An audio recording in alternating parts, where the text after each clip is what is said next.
Aman, aman, aman, aman, aman, aman, aman, aman.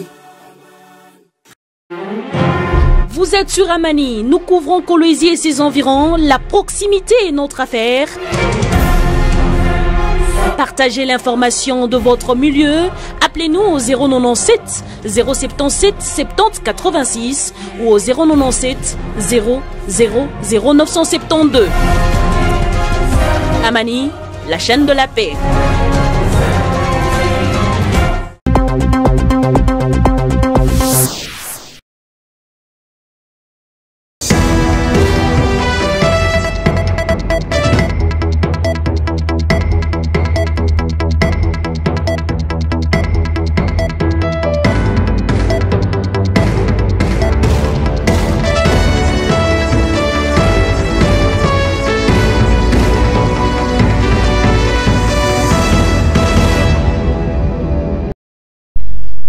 Merci pour votre fidélité, mesdames, mesdemoiselles et messieurs. Bienvenue à cette édition du journal. Le président de la République démocratique du Congo, Félix-Antoine Tshisekedi Tshilombo, a relié la ville de Butembo, une façon de lui d'honorer la population de cette partie du pays. Dans son message, le chef de l'État a rassuré la population sur sa détermination de neutraliser les forces négatives. Les détails dans ce reportage. Au troisième jour de sa mission d'évaluation sécuritaire dans les Grands Nord, le président de la République, Félix-Antoine Tshisekedi Tshilombo, a choisi la route pour relier la ville de Butembo. Question pour lui d'honorer cette population qu'il attend depuis plusieurs années, mais aussi une occasion d'inspecter ces tronçons de 54 km faisant partie du projet ougando-congolais de rénovation des routes. Heureuse de rencontrer son président pour la toute première fois, la population de Butembo, très mobilisée, a arrêté l'escorte présidentielle pour l'écouter. Dans une brève adresse, le chef de l'État, Félix-Antoine Tshisekedi Tshilombo, a rassuré ses compatriotes quant à sa détermination de neutraliser les forces négatives. L'état des sièges et la rénovation des routes en sont des preuves.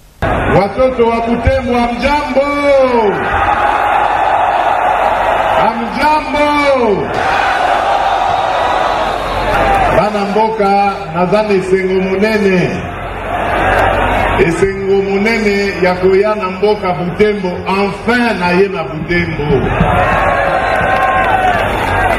esengelaki na ya deja wa depuis 2018 tango wa campagne tozalaki na ndeko na ngai Vital Kamerhe. Malheureusement, on n'avait pas eu le temps koya kote oyo tozongaki tokende Ibunya. Mais nalingi na ebisa bino ke soki na ye awa ezali pona koloba na bino ke nakobosa na bino jamais, jamais, jamais. Naye koyebisa banguna ya biso, banguna ya ekolo bao bazali kobengama ba ADF batika koboma bana mboka Kongo, tokobundisa bango tina suka tokolemba te.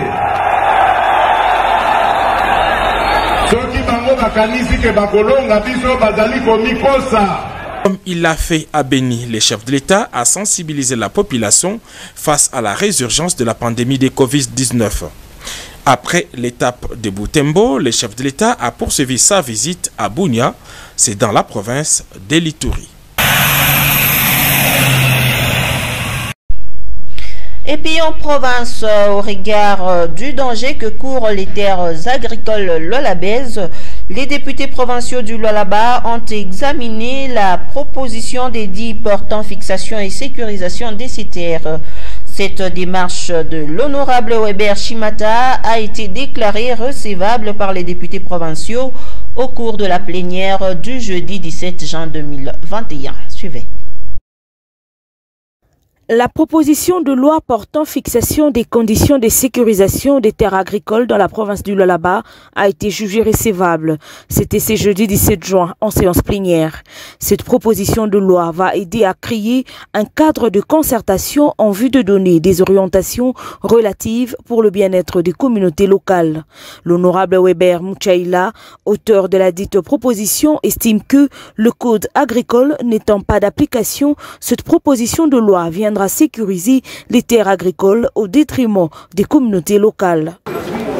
L'activité minière est devenue maintenant primordiale et au-dessus de l'agriculture, pendant que l'agriculture est primordiale.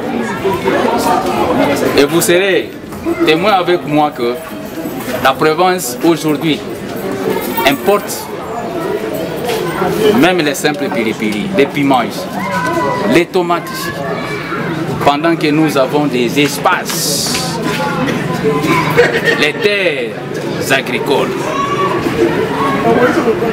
que nous devons identifier, qu'on doit réglementer d'abord pour ces occupations, et enfin, les marches qui ont eu lieu ces derniers temps ici, c'est tout autour de l'indemnisation et de la délocalisation des agriculteurs. Cette proposition d'édit a été versée à la commission politico-administrative et judiciaire pour examen. Restons un peu à l'Assemblée provinciale du Lualaba où les mauvais traitements des Congolais dans les entreprises minières et les revendications de la brigade provinciale d'entretien routier étaient au centre des deux motions soulevées à la plénière du jeudi 17 juin 2021, respectivement par l'honorable Mwandwe Lubango et Dona Chimboge. Suivez. Des motions ont été soulevées au cours de la plénière du jeudi 17 juin 2021. La première est celle d'information de l'honorable Mwandwe au sujet des mauvais traitements que subissent les Congolais dans les entreprises minières. Les Congolais puissent signer des contrats de travail. S'il y a des contrats signés, qu'on puisse revisiter ces contrats, cela conformément au code du travail. En harmonie avec la plénière, l'honorable président Lucas Monitou Mataïla s'est rallié à la demande du motionnaire, celle de créer une commission mixte Assemblée provinciale et gouvernement provincial sur cette matière. Moi, j'estime que, à ce niveau, perdre le temps d'inviter d'abord les DG et les DRH et puis aller finalement en contrôle, ça serait un retard inutile. Les listes vont être confectionnées avant la fin de ce mois et au début du mois prochain. Il faut que c'est la commission mixte, ça sera les commissions mixtes, une seule, à prendre trop de temps pour terminer ce travail. Un minimum de 3 commissions pourra nous aider. La deuxième motion est celle d'incidentiel de l'honorable Dona Chimboge qui sollicitait une interpellation de madame le vice-gouverneur et gouverneur AI au sujet de la réclamation de la brigade provinciale d'entretien routier. Moi, je pense que nous avons besoin, nous députés, d'échanger avec madame le vice-gouverneur. Il y a plein de questions qui inquiètent les Lualabais. Mais en ce qui concerne les jeunes gens qui sont en bourse là, je suis d'avis qu'il n'y a que madame le vice-gouverneur qui a les réponses à cette situation que moi je trouve intolérable. Le président de l'organe délibérant du Lualaba, l'honorable Lucas Monitou Mataïla, a éclairé la plénière tout en précisant que le bureau avait échangé avec le vice-gouverneur et gouverneur AI sur cette question. Et lorsqu'on interpelle un gouverneur, il y a aussi les États, il y a aussi des raisons. Est-ce qu'il s'agit d'une déclaration de politique générale? Donc on ne peut pas faire une question orale au gouverneur quand on veut. Non. Mais on peut l'interpeller après une question écrite. Lorsqu'on n'est pas satisfait.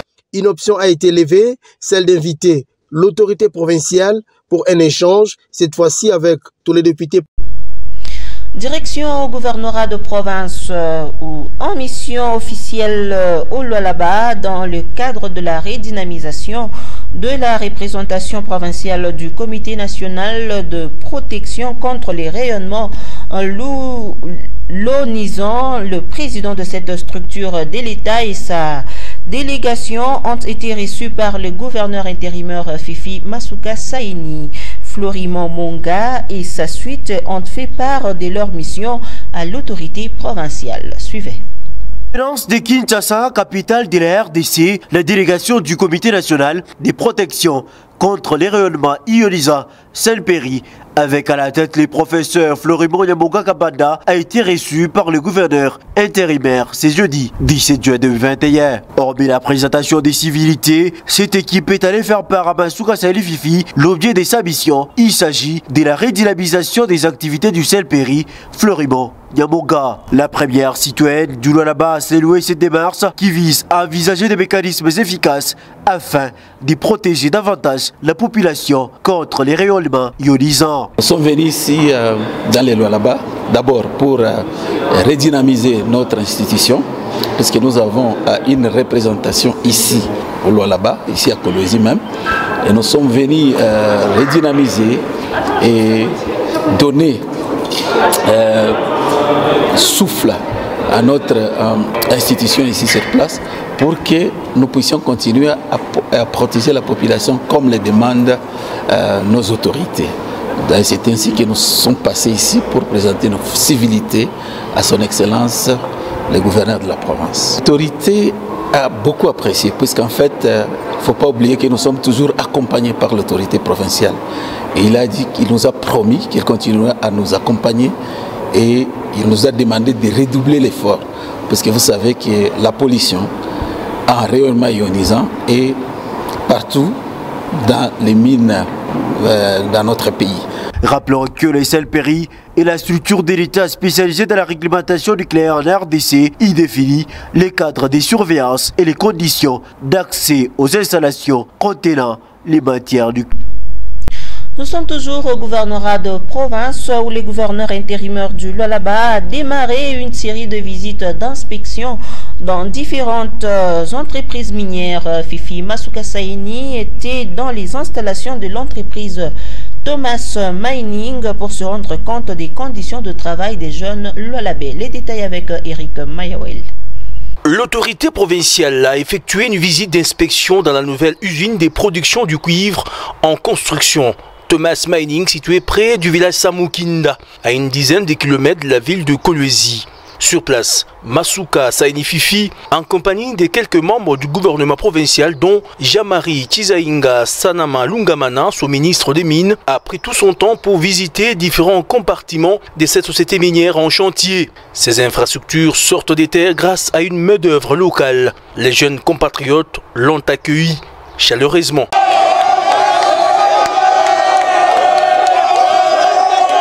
Hii inakuwa montage ya mafour et puis na bassin ibeko na yenga juu ya kaji itakuya mu majour à venir. OK. Ça, asante sana. Merci beaucoup. Tulikuwa kuangalia kaji vile iko natumikiwa hapa. Tunaona kwa sous-traitance mais tutawaweka un peu pression kidogo juu ya kuangalia namna kubavika. Tunaona mumu kwa Thomas Mining mais la sous-traitance tutaona namna kutumika nabo kuangalia ba améliorer ma condition ya ma namna kani ya kuvala juu ya kutumika bashikwe moins sécurité. Le bien fondé de cette visite est d'encourager les investisseurs mais aussi promouvoir le travail de la jeunesse lualabaise, ce qui nécessite un encadrement sérieux, a fait savoir la femme numéro 1 du Lualaba. C'était venir aussi encourager les investisseurs qui ont choisi malgré la pandémie, malgré tout ce qu'on dit, ils ont choisi de venir investir en République démocratique du Congo, en particulier au Lualaba. Aussi avec tout ce qu'il y a comme soulèvement par-ci par-là, j'ai voulu aussi me rendre compte de la façon dont travaillent les gens. Alors nous avons vu et nous avons aussi prodigué des conseils pour les sous-traitances qui sont en train d'utiliser. Donc aussi conscientiser nos enfants, ils sont en train de travailler, ils ont un travail et ils doivent aller de l'avant.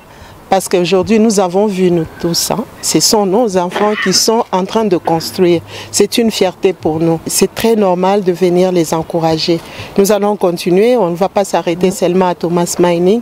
Nous allons continuer à passer dans les autres entreprises, encourager tous les jeunes qui sont en train d'y travailler, aussi bien que les investisseurs. La route principale qui mène vers toutes les entreprises minières de la contrée sera construite en béton, instruction faite par Masuka Saini-Fifi dans le cadre du partenariat gagnant-gagnant voulu par le président de la République. Il y a plusieurs sociétés minières.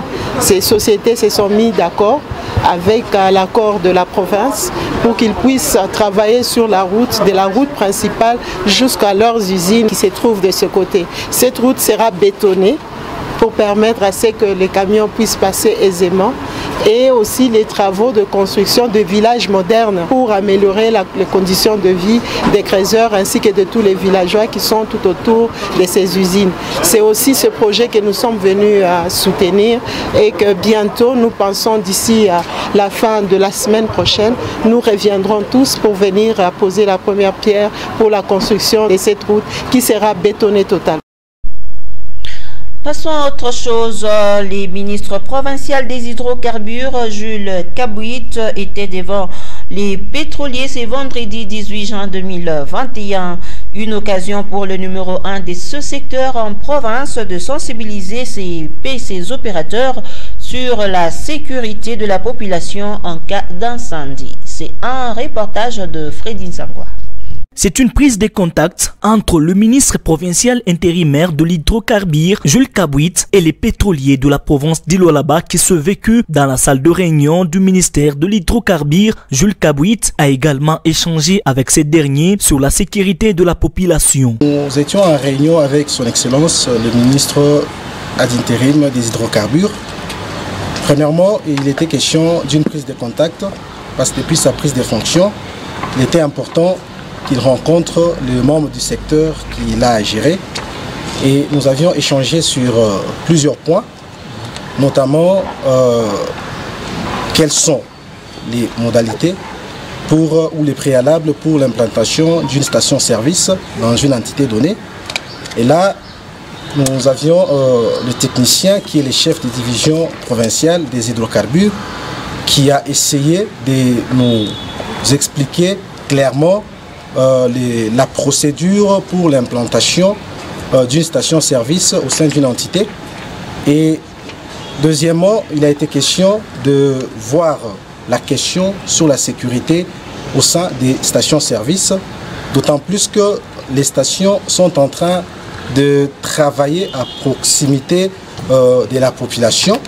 Et là, il y a plusieurs conseils qui nous ont été donnés, que nous devons en tout cas suivre à la loupe pour ne pas mettre notre chère province ou la ville de Kolwezi en danger par rapport aux produits inflammables que nous sommes en train de manipuler quotidiennement.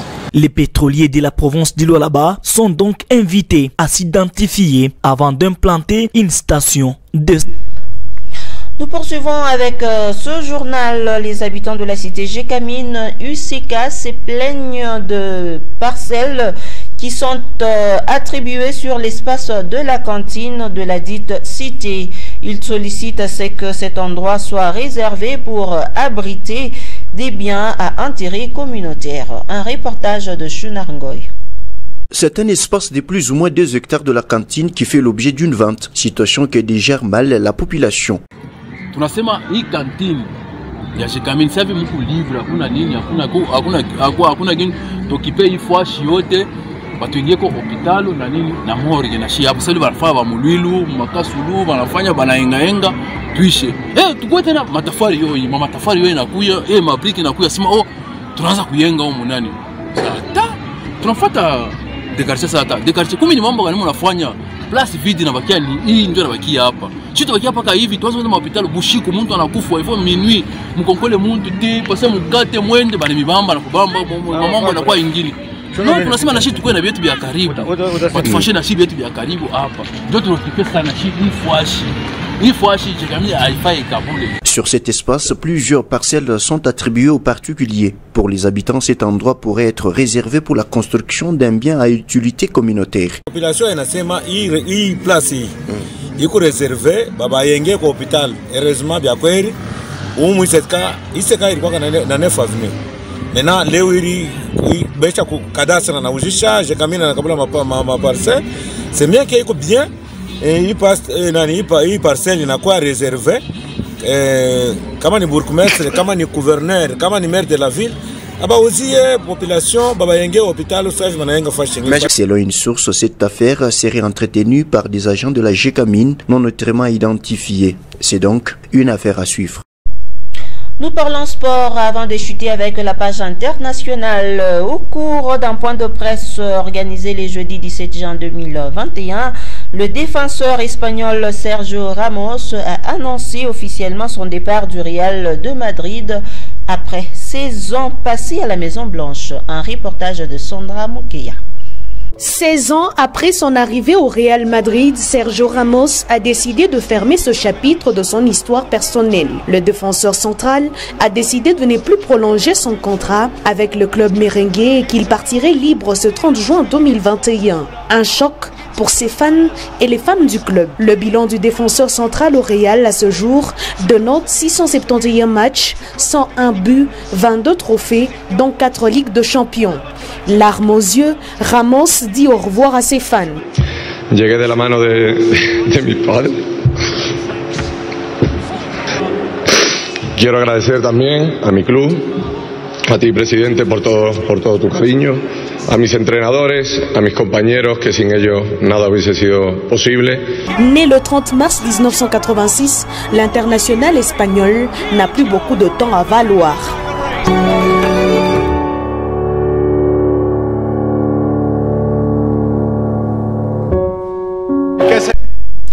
Et pour finir, le gouvernement zambien a annoncé le jeudi 17 juin 2021 la mort du premier président du pays, Kenneth Kaunda, âgé de 97 ans. Il fut le père de l'indépendance de l'ancien protectorat britannique qu'il a dirigé durant 27 ans. Suivez. Il était surnommé le Gandhi africain pour son militantisme non violent, hospitalisé lundi dans un hôpital militaire de la capitale Lusaka pour une pneumonie. Malheureusement, la maladie a eu raison et l'homme fort de la Zambie a succombé. Un deuil national de 21 jours a été décrété pour pleurer ce père de l'indépendance zambienne. Il a dirigé le pays pendant 27 ans, en grande partie sous le régime d'un parti unique, dont la mauvaise gestion a provoqué une grave crise économique et sociale. Après des violentes émeutes, il avait accepté des élections libres en 1991 et fut battu. Lorsqu'il était au pouvoir, il a accueilli de nombreux mouvements luttant pour l'indépendance ou l'égalité des Noirs dans d'autres pays de la région. Il s'était également engagé dans la lutte contre le sida après avoir annoncé publiquement que l'un de ses fils était mort de la maladie. Voilà, c'est par ici que nous mettons fin à ce journal. Merci à vous de l'avoir suivi et bonne suite de nos programmes sur Amani Télévision. Au revoir.